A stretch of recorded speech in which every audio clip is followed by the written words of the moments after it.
Perfect. As long as it's so. Then what we need a piece of charcoal, and then we need erasers of various types, and we will need black and white charcoal, maybe in pencil if you have them, and white chalk, right? So now let's start like blocking it. So we're gonna draw a sphere out of our head, and let's start lifting the light mesh and shadow mesh in the sphere that we imagine. We block this in here with the charcoal. We saturate the paper with charcoal. And sorry to tell you, but now we're going to mess our hands up with charcoal, right? Are you using a really soft charcoal for that? Yeah, it's a soft charcoal. It's this is the Nitrum, the softest one of the Nitrums. It's this one here, the round one, right? If you use the Nitrum, you know the Nitrum comes in square sticks, except for the softest one, which is a round stick, for whatever reason. So now you can also use a compressed charcoal, right? So now what I'm going to do, I'm going to push the charcoal in the paper. This is regular charcoal paper, Strathmore charcoal toned.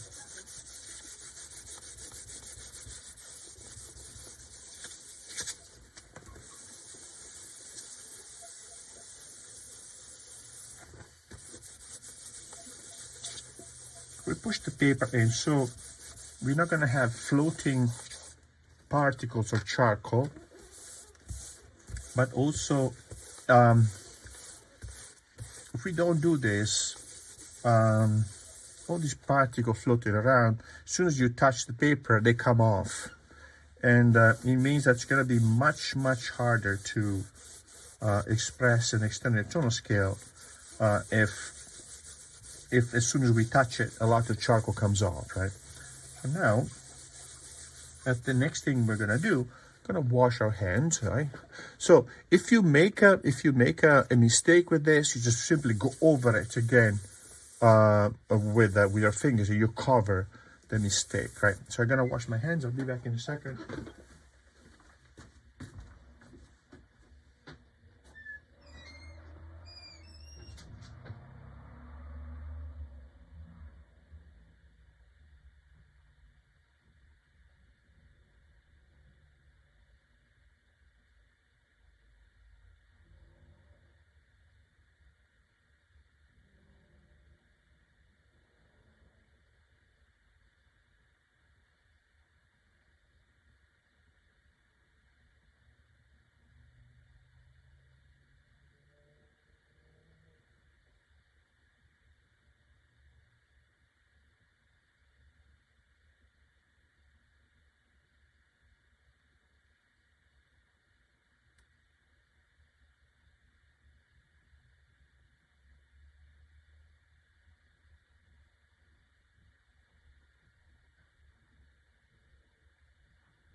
Okay, so now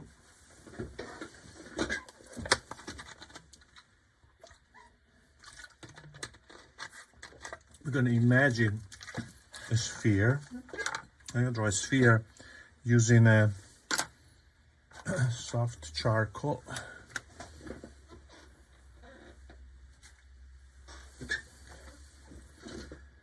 Charcoal white. 4B, right? So we're going to sharpen it.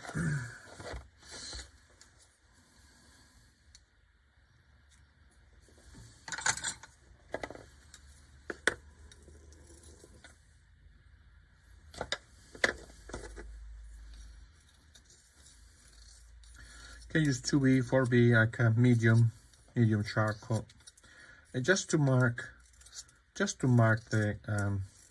sphere, know what it is. But when you do this technique,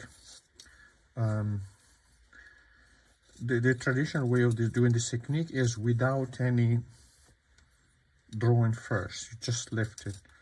But it's not necessary to be so purist, right? But the idea is not having any line is because that way we focus only on the value and not on the line at all, right? So if you have a piece of charcoal, 2B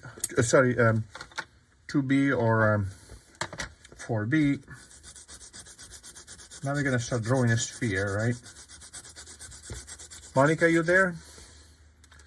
Oh, you you're hiding. I didn't see you. All right, so we draw now a sphere, right? Just barely visible, right? Like this. Then we start thinking, okay, where's the light coming from? Maybe the light is coming from here, right? And so therefore, here, I can imagine how this part here, right, is going to be shadow mass, right? And the cast shadow is going to be here, right?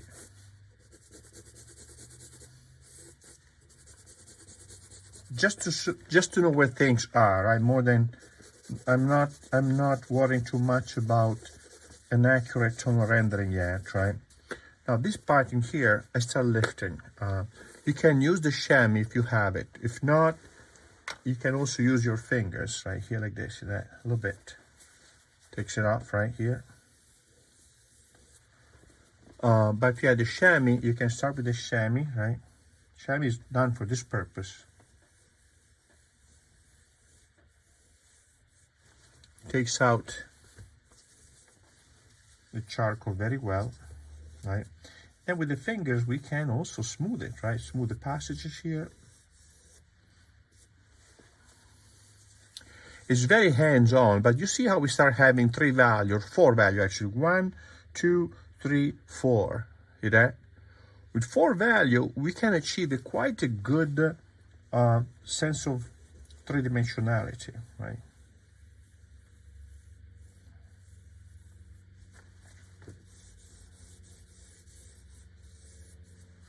So, see, more and more these things start coming out, right?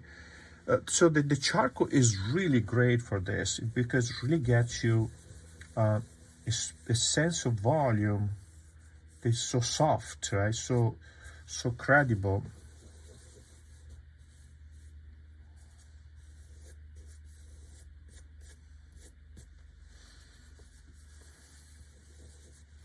Now, when we, let's say this, I cannot lift any more charcoal, right? So what I do now, I take an eraser and possibly take a kneaded eraser, right? Because the kneaded eraser is really good for this, right? And we soften it up, we stretch it.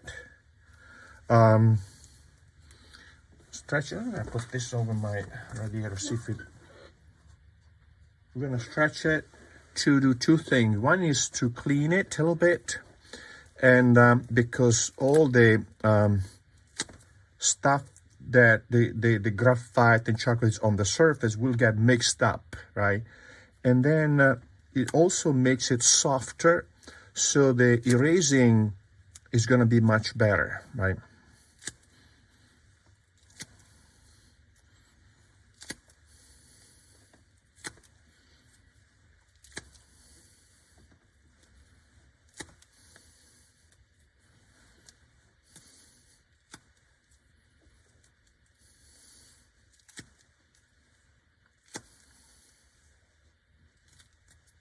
See that it gets a little bit more malleable.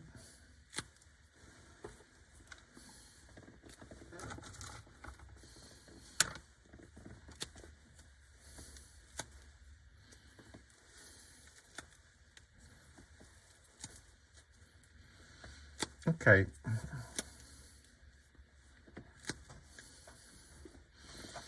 There is something here that reminds me of making mozzarella cheese, something like that. Something about cooking, right? Anyway, so So now this should be a little bit better. So now what I can do, I can make a point out of this, right? And then we can take off, right, all the charcoal that wouldn't come off a little bit more accurately right here, right?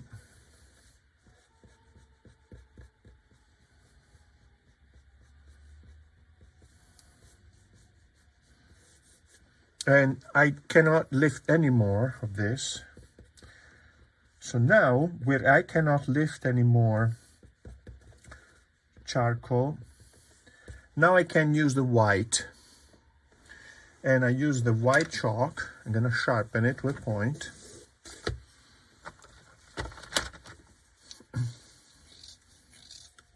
I want a long, thin point, right? Because that way I can do soft areas with using the side of the pencil, and detail using the tip.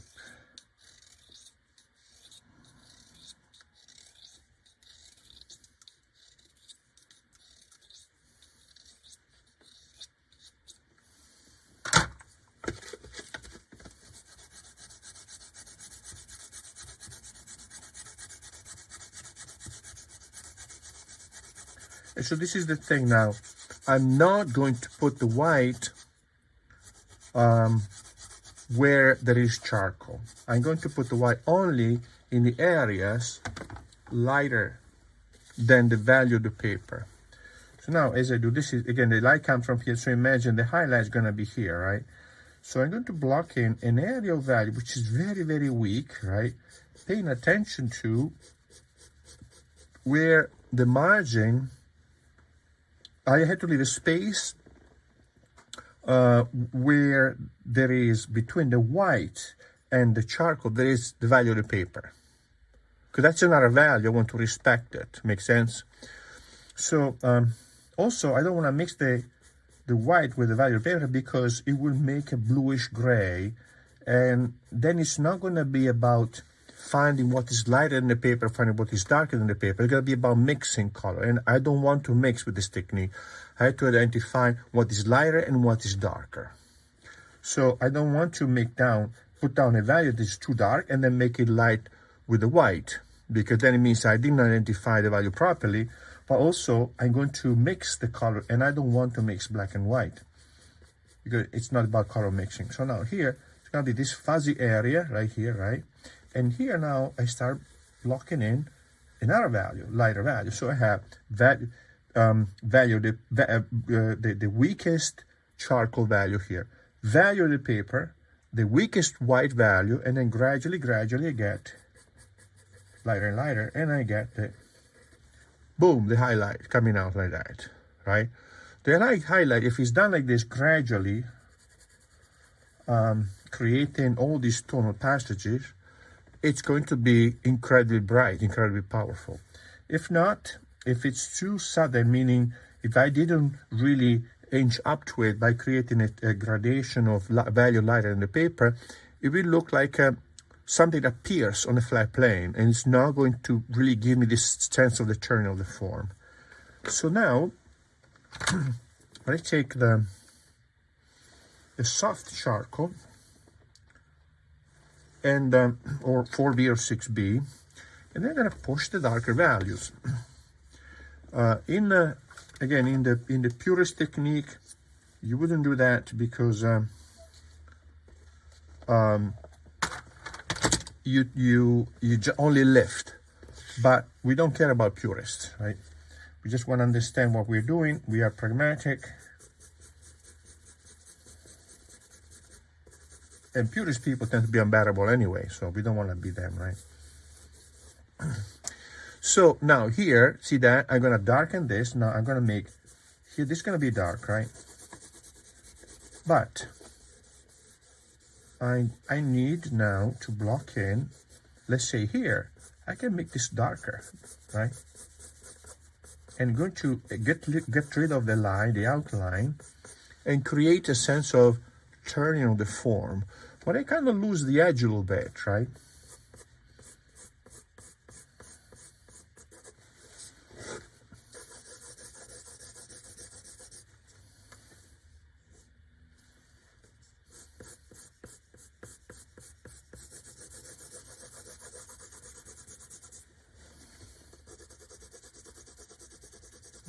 putting down material, and then maybe you smooth it out, right? You can do this with your fingers, you can do this with a blending stump, but I need to establish these. So now this line here eventually has to go, because the line again is now has done its job, has defined the sphere, gave me more or less a perimeter to follow. But now it needs to go, because the line will is more connected with abstraction and conceptualization, right? If we do this, we go down here this way, this way. What we could do, we could invert now the values, and down here, right, gradually this gets lighter and this gets darker. Now here the core shadow, this gets darker now, but here I have the shadow mass, sorry, the cast shadow that will now define this margin of the sphere, and that is going to be the reflected light. So I'm going to do this, I'm going to darken this, right?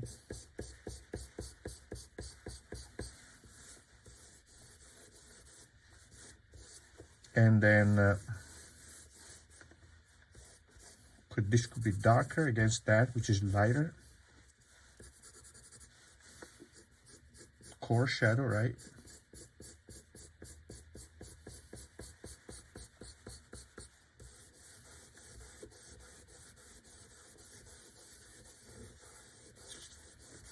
I'm gonna turn this sphere. This is going to be light, right? Can use the fingers both to smooth it out or blend it, right? Or lift it.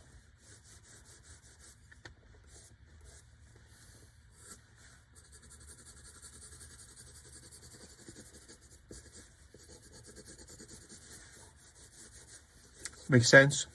So we create this sense of three-dimensionality, understanding how the light hits the form, right?